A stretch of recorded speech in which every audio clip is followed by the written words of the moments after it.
Hello and welcome back to KSP. Today I have a plane, and this plane is told to strafe. Now, what might that mean? Well, it might mean that I'm telling it to go and kill a potential target. That is, well, just sitting down there over by the VAB, kind of minding its own business, and I just happen to have on this plane two rather powerful missiles.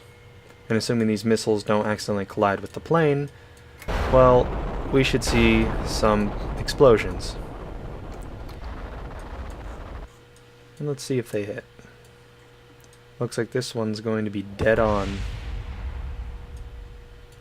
And then there's the second one, just for good measure.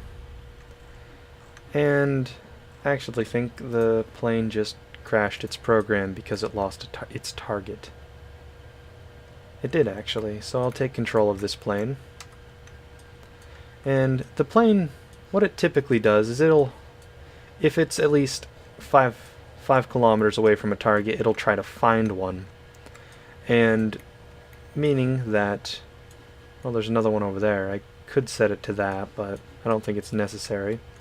But the plane will try and rotate itself until it's facing the target, and then it will just fly straight towards the target and fire off its missiles when it gets close enough, as you saw.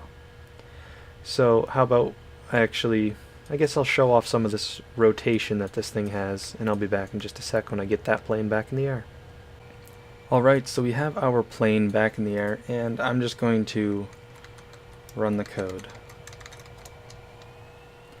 Now, like I said, it tries to find its target, and it's actually deploying the gears because it's meant to launch, but I believe I already said I can't launch it on the launch pad because then it's within range of the target, and it starts to do some weird stuff. So it'll seek out its target. It turns pretty fine from about 90 degrees and beyond, so if it was facing this direction, it would be able to turn and find its target as long as it's about 10 kilometers away. If it's completely facing 180 degrees behind it, if it were heading in that direction, then it usually has issues trying to turn and find its target.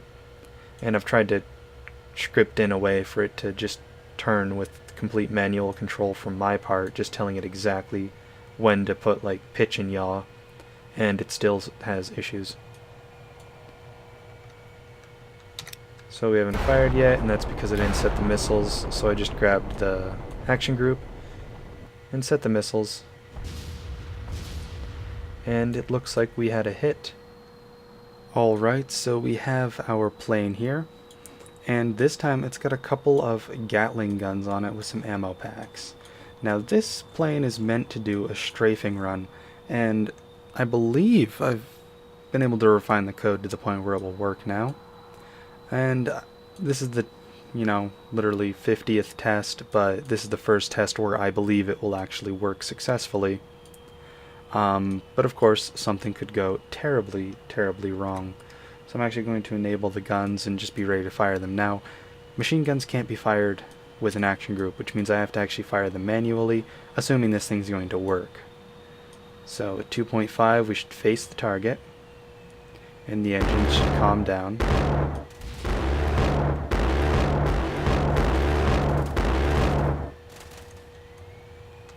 And then afterwards we're supposed to, well, it's supposed to pull up instead of dive bomb. That was the first time I got it to target properly without it trying to rotate though, so I guess that's a plus. Let's see if I can fix that weird dive bomb problem. Okay, so we're coming into round 2. Now I edited up exactly how what the plane's supposed to do when it meets or once it's done shooting at it, when it decides to pull up to try and avoid crashing after it's done facing it. And it might work better this time than the previous one. We'll just have to see. So 2.5 kilometers, we're going to slow down.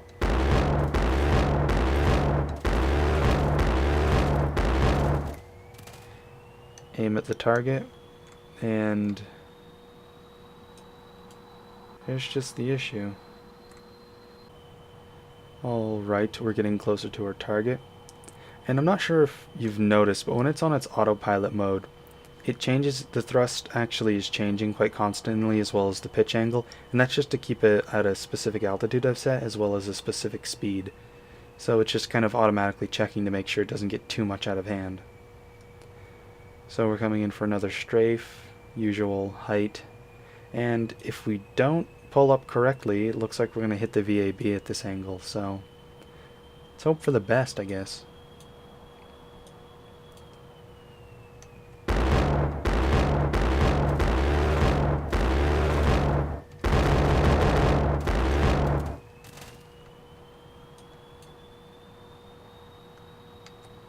Nope, it's not doing it again. It still unlocks the steering for me to do it manually, but for some reason it's just not. So my plane is turning around again. I did restart its command. So now it should just be rotating 60 degrees up, assuming I got the rotation right. But it managed to turn around on its own again, which I'm kind of impressed with since I'm not expecting it to happen. But I guess I won't argue with it too much. So pretty soon we're going to be aiming at the target and we're going to see if we can hit it this time. I do need to offset this rotation a little probably to make it so it actually aims at the target because we've been missing every shot. But that's also partially due because it aims a little low and the gun's accuracy is a little off.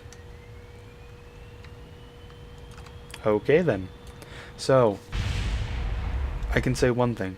It rotated perfectly fine. It rotated the exact way it was supposed to rotate, in the wrong direction. So this should be the very last and final attempt at doing this, making sure that the angle is right. And of course I'll just tweak the offset of where it has to really aim to hit its target later and not really need to show it when I'm working on this program. But yeah, it should pitch up now. And by now, some of you are probably wondering why I'm showing this and what I might have planned in the future for this. And for the most part, I do plan on seeing if I can do another KSP series using some of this new stuff. But these testings that I'm doing are mostly just so that I can learn the code and the syntax and everything, make sure it works. And the reason I want to do that is so that I can quickly create programs that will do what I want them to do on demand with reliability. Instead of having to take 2 or 3 days to try and figure out how to fly a plane, I can just write up a quick snippet of code that does it for me on demand. But yeah, that is a plane that can basically, first off, missiles, and in turn with missiles there are bombs, which can easily be deployed, and then strafing runs, which it just needs some tweaking to make it work a little bit better. And I guess the last thing I want to show is just a generic missile, which I was able to do much more easily, much more quickly, because the missiles, you don't have to worry about the orientation. They can be whatever way rolled they want, as long as they hit their mark. And of course, they work a lot like the plane. So I may have told a minor fib. What I've got here is the plane fully edited to the point where it actually works quite successfully.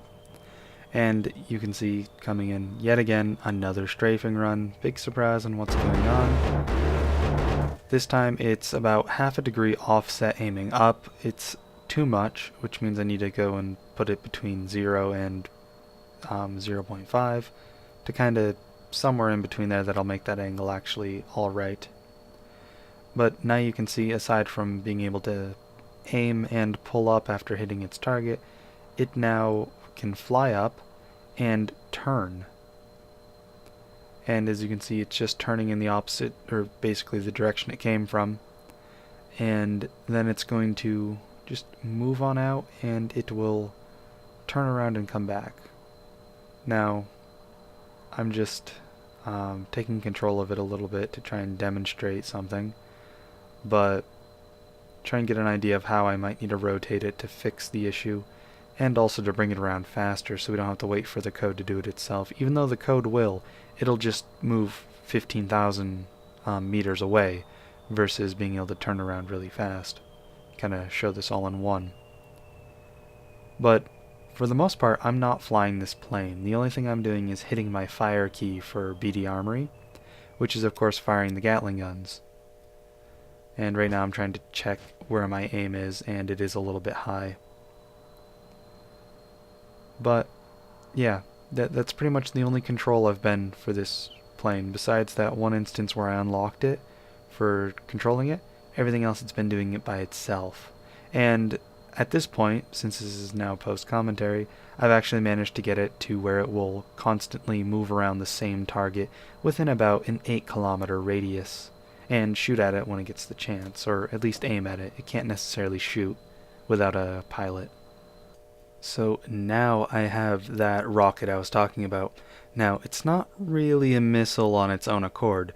It is more of a rocket with a bunch of bombs strapped to the sides of it. And as I found out, the bombs won't actually detonate by themselves. You actually have to fire them for them to explode and deal any damage. If you just crash them into something, they do not detonate. So this missile actually fires off and acts more like a bomber because it actually will release those missiles. And I know I'm kind of calling it a cruise missile, but it's really just a rocket. It uses a liquid fueled engine, liquid fuel and oxidizer engine, just because it was faster for testing purposes. But as you can see, I fire it off, and it takes off. Now this is the same idea as the jet engine, where it picks its target's heading and points towards it, and this time at 60 degrees above the horizon, until it gets to about 1,000 meters, in which case it'll flatten out and actually start kind of moving towards the target. And of course, if I did put a jet engine on this, it would have much larger range, and it would do the exact same thing regardless of the range, since it holds its speed and holds its altitude. So as you can see, now we're beginning the dive after short holding the position. Now the dive, I start it early, which means normally I would fall in front, I'd fall short of hitting the target, but I also set my angle to be 10 degrees above the target, which basically all that allows me to do is drop the bombs safely, with also landing just in front of the target, which means I know one thing, landing that close, the bombs will hit their target. And because of that, the target has, well, very few pieces left. Just a few treads. Once the smoke clears, you'll be able to see them. Just a few treads. Apparently they're indestructible or something, because that was quite a few bombs that hit them. Anyhow, thank you all for watching. I am PTT GRW, signing out.